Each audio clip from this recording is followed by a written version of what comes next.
90% des gens ignorent ces astuces toutes simples pour leur voiture. Tu peux retirer directement le filtre arrière sous le capot, ce qui facilite son nettoyage. Le filtre de climatisation, lui, se trouve juste derrière ta boîte à gants. Il suffit d'appuyer sur une petite gâchette pour l'enlever et le remplacer s'il est sale.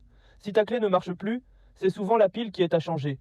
Pour ouvrir ta voiture facilement, enlève le capuchon et glisse ta clé métallique dans la serrure. Et tu peux aussi te servir de cet embout pour démonter ton rétroviseur, pratique si tu veux le changer ou simplement le nettoyer en profondeur. Ensuite, quand ton essuie-glace est usé ou cassé, utilise ce même embout métallique pour le détacher et le remplacer toi-même, pas besoin de passer par le garage. Ensuite, si tu vois ce voyant jaune qui s'est allumé, s'il apparaît, il faut t'arrêter tout de suite, c'est une question de sécurité.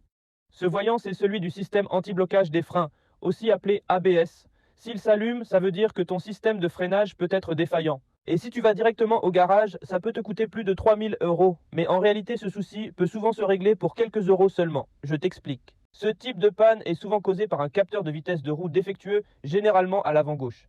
On va donc démonter la roue pour vérifier. Ok, la roue est retirée. Regarde ici, c'est le capteur de vitesse de la roue avant gauche. On commence par le débrancher. Ensuite, on utilise un multimètre pour mesurer sa résistance.